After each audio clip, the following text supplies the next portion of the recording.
Globalism and Nationalism. Segment 1. The Benchmark Model.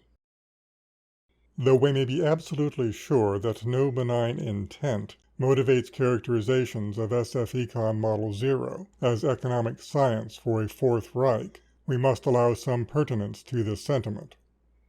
Model 0 is both socialistic and nationalistic. It is socialistic insofar as its household sectors must be seen as enfolding dependent populations, as well as the government operations that succor the economically disadvantaged. The model's smooth, efficient dynamics subsume socialism's ideals, these being orderly relations among those who can and those who cannot work, as well as enlightened, consensual governance as justification for a corporatist model of socio-economic organization. But all this is a consequence of nothing more than Model Zero's stated purpose, which is to instantiate counterexamples to economics' premise that Mises' socialist calculation problem is so complex as to defy solution.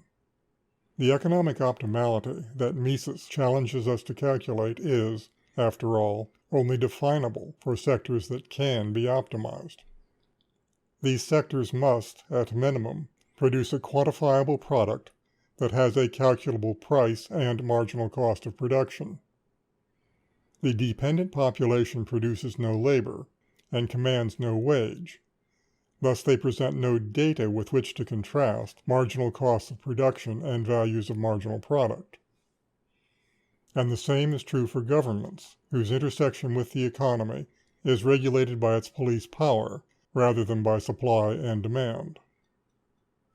We would argue that these essentially non-economic, or certainly non-marginalist sectors cannot be represented in any demonstration wherein pure anarcho-capitalism is realized. Somewhat the same issues attend the formulation of financial intermediation. Model Zero's intermediaries are transparent in that they use no physical assets, make no profits, and exhibit no motive other than creation of the greatest possible efficiency in their own national economy. Each economy calculates its own optimal interest rate and investment term independently of what the global economy might be doing. And a citizen of one economy is allowed to invest in no economy other than his own.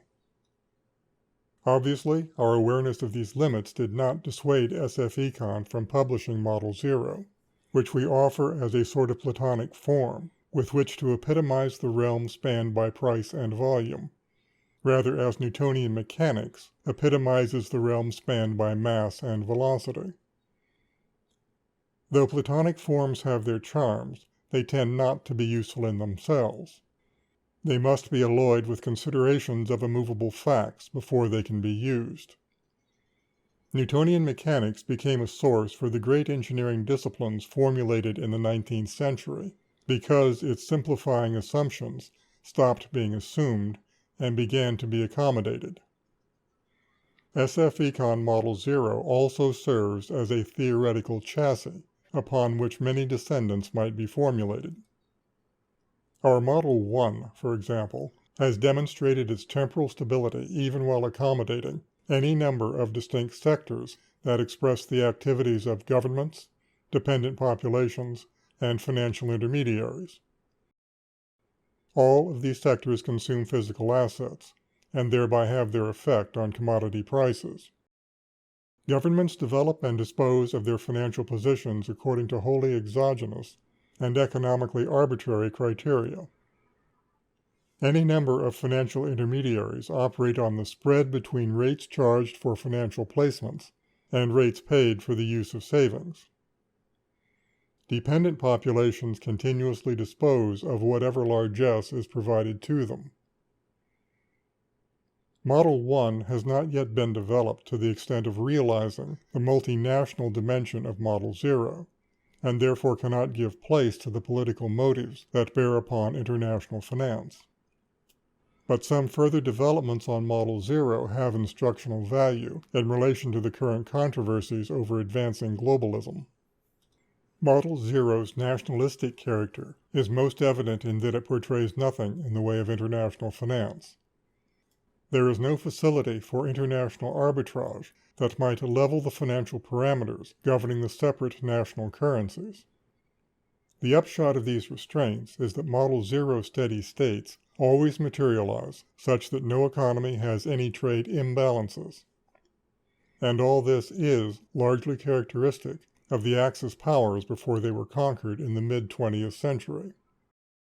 Each of the three Axis powers responded to the global financial crisis of the 1930s by disengaging their domestic economies from the chaotic global credit system. Each turned inward to concentrate on the well-being of its own population. These populations, being ethnically coherent, willingly gave their trust to the systems of state corporatism, through which their economic distress was quickly relieved. The domestic material successes of these regimes had no counterpart elsewhere in the world. Having given up access to international sources of credit, what foreign trade they did require was conducted by barter, as when Germany traded its light manufactures for Mexican oil, directly and on trust, without the exchange of any financial media. The degenerate international banking regime, then allied with militant globalist Bolshevism, found this intolerable, and declared war at both the eastern and western boundaries of the old Soviet system. SFEcon Model Zero is properly faulted for its lack of expression for the insistent reality of international capital placements. As we have argued, no demonstration of pure anarcho-capitalism in isolation can tell us much about these important realities. Here we arrive at the limit of the economic calculation problem as a tool of instruction, but not quite at the limit of SFEcon Model Zero. When operable representations of even the purest anarcho-capitalism are combined into an interlocking web of world trade, the globalist system that emerges into view can exhibit ranges of behaviors that are not apparent from more discursive models. 4 Excel prototypes are provided as background for these discussions. 2 will be examined in this preparatory video, and 2 more will be introduced in the next video that follows in this playlist. They all operate on a more compact input-output structure than was the basis for the 2 earlier videos in this playlist, with just 2 national economies, in which each is composed of the same 2 industries and the same single household. These more compact prototypes are useful in that they allow the entire SFEcon algorithm to be visualized in detail on one spreadsheet. Each of the demonstrations to be discussed originates with both model economies described in the same, identical boundary conditions, state variables, and currencies. And each demonstration is set in motion by the same stimulus. Industry number 2 of economy number 1 becomes a more efficient user of all its productive factors. The first of these demonstrations merely recapitulates Model Zero's demonstrated behavior in response to such stimuli. Economy 1 establishes a fixed export rate for its good 2, and the 2 economies settle down to a mutual trade in all commodities such that both trade balances are null.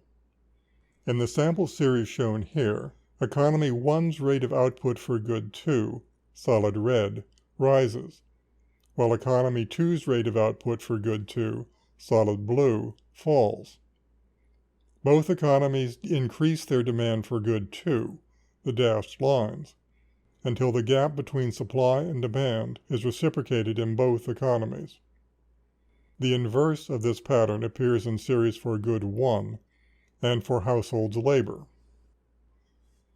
Both economies adjust their financial parameters and living standards to accommodate the new equilibrium. With each economy optimizing its own technical potential, Economy 1's household experiences a rise in SFEcon's measure of its utility, solid red, while Economy 2's household experiences a decline, solid blue. Economy 1 advances the leisure of its households, dash red, at the slight expense of Economy 2, dash blue, which now exports labor into Economy 1. Here it is clear that isolated technical advances in one economy will have at least mildly adverse reactions in other economies. In and of itself, economic advantage is not a neutral phenomenon. Whether or not hostilities are intended, a technical advantage operates as at least a mild form of aggression. Economy 1's interest rate, solid red, rises, as economy 2's interest rate, solid blue, falls slightly. Economy 1's currency, dashed red, declines in value, as economy 2's currency, dashed blue, gains in value. Our second demonstration is intended as a benchmark for the two experiments that will be examined in the video to follow. This benchmark demonstration recapitulates the demonstration of Model 0, except that it is equipped with a facility for international settlements. During the transient period of adjustment, trade imbalances must be offset by purchasing international trading instruments. Global savings and investments are transacted with interest rates and investment terms that are calculated in reference to both economies' current technical potential and their physical states. International savings and investment positions are initiated by an exchange of an economy's native currency at its present valuation in terms of SFEcon's absolute value unit. When maturing international financial instruments are redeemed, the translation back into native currencies occurs according to that latter moment's currency valuations. Our prospective global banker operates according to the dynamics of the financial circuit, as set out in our video of that name.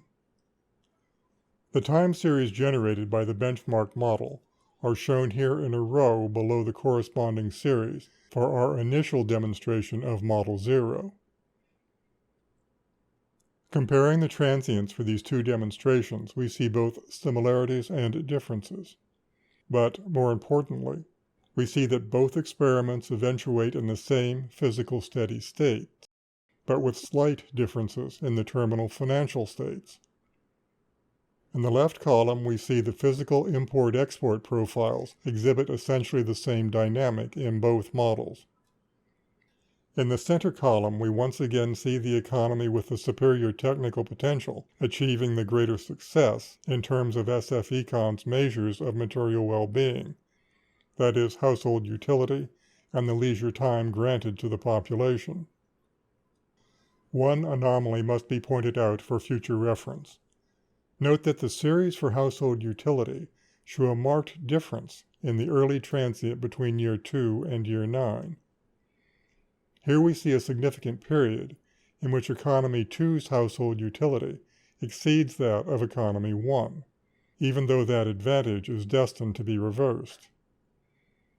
As shown in the rightmost column, the dynamic by which the financial balances are reestablished remains essentially the same.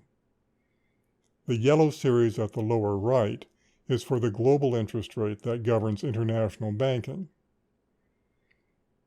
Of greatest importance, we note that all the international settlement accounts net to zero as the new global optimum arrives. With each of the model economies setting their financial parameters so as to maximize benefits from the resources native to their own populations, the possibility for sustained international arbitrage is always vanishing. The potential for international arbitrage is only a transient that dissipates as steady states emerge into being. Whether or not economies engaged in foreign trade can maintain strict financial autonomy without provoking war is a matter of politics rather than economics.